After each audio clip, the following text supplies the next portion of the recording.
tujuan hidup. Kenapa kita sering malas? Kenapa kita sering membuang-buang waktu kita untuk hal-hal yang tidak berguna? Kenapa kita lebih banyak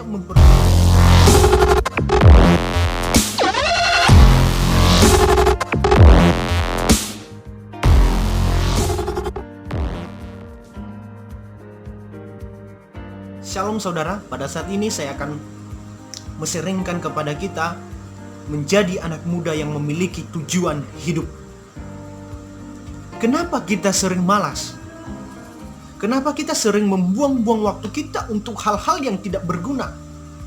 Kenapa kita lebih banyak mempergunakan waktu kita untuk menonton, untuk main FB, main Instagram, dan sebagainya?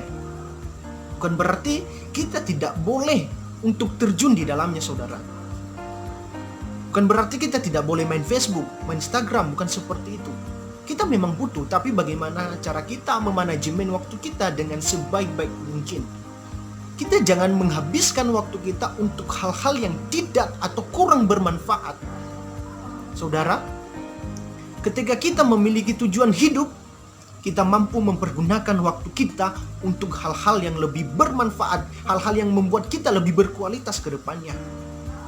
Saya melihat bahwa banyak anak muda yang gagal untuk memahami tujuan kehidupannya dan bahkan tidak memiliki tujuan hidup. Untuk itu dia menggunakan kekuatannya, bahkan hal-hal yang membuatnya bahagia hanya untuk kepentingan saat ini.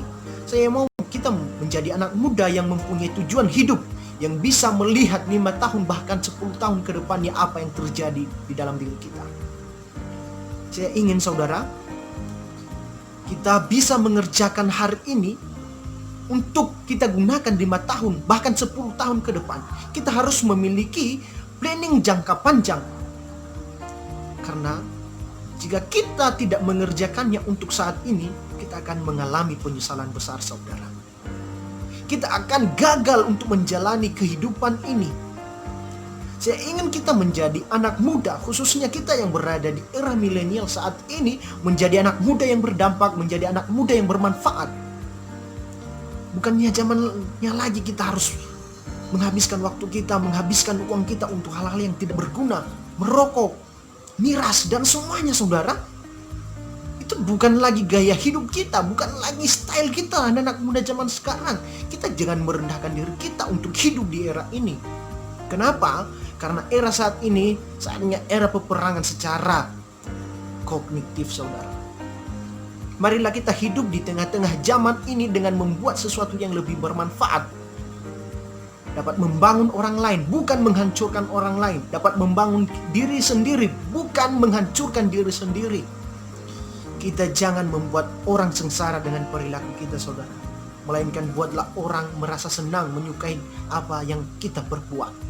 Saya ingin kita menjadi anak muda, khususnya anak muda Kristen yang hidup, yang memiliki tujuan hidup, yang dapat berdampak bagi keluarga, bagi sekolahnya, bahkan bagi gereja, dan terlebih bagi lingkungan masyarakat di mana kita berada.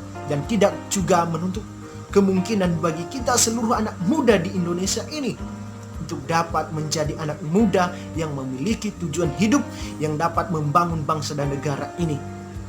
Kita hindari konflik, saudara, karena itu hanya membuat kita sengsara menjalani kehidupan ini. Seperti pepatah mengatakan, satu musuh terlalu banyak, 1000 sahabat terlalu sedikit, saudara. Kita bisa mencari musuh di mana saja, tetapi seorang teman, seorang sahabat sulit untuk kita temukan. Untuk itu lebih baiklah cari pertemanan, carilah persahabatan daripada kita menghabiskan waktu kita untuk lari dari orang-orang yang tidak menyukai kita, orang-orang yang membenci kita. Saya ingin kita membersihkan hati kita penuh dengan kemurnian untuk tetap hidup kudus di hadapan Tuhan. Jika ada masih rasa sakit dalam hati kita, jika kita tidak bisa mengungkapkannya kepada orang yang kita benci, kepada orang yang kita tidak sukai, marilah kita mengakuinya di hadapan Tuhan. Karena pengakuan di hadapan Tuhan merupakan awal dari pemulihan kita untuk tetap hidup menjadi anak muda yang memiliki tujuan hidup di masa yang akan datang. Anak muda yang memiliki tujuan hidup tidak mempergunakan waktunya untuk hal-hal yang sia-sia yang membuat dirinya rusak. Gunakanlah waktu Anda, gunakanlah masa muda Anda untuk mengerjakan hal-hal yang baik, yang bermanfaat bagi diri Anda, keluarga Anda, bahkan orang-orang yang Anda cintai. Terima kasih telah menyaksikan video ini saudara.